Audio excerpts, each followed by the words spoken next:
Mix Raju.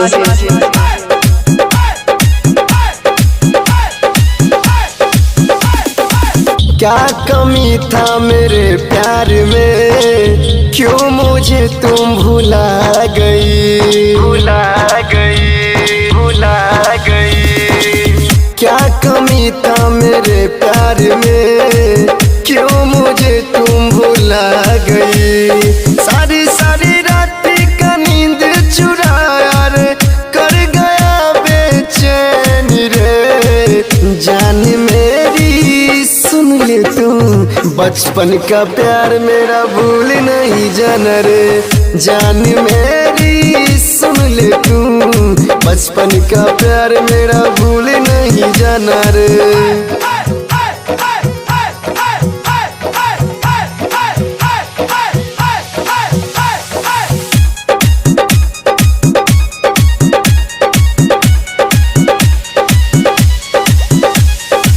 करते थे साथ में हम दोनों कोचिंग, वो भी गई क्या भुला रे, भुला रे, भुला रे। साथ में रहती थी करती थी वादे, वो भी गई क्या भुला रे।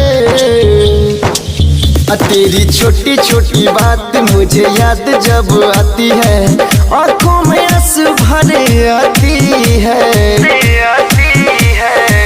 एक पल दूर नहीं रहती थी हमसे, आज कैसे दूर रहती रे। जान मेरी सुन ले तू, बचपन का प्यार मेरा भूल नहीं जाना रे। जान मेरी सुन ले तू, बचपन का प्यार मेरा भूल नहीं जाना रे।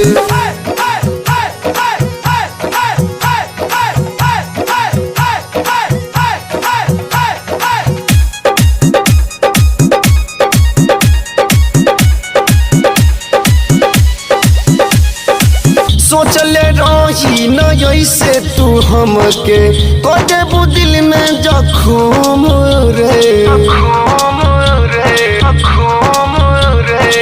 कैसे संजैया के पागल बना के जैबू तोरे भुला रे।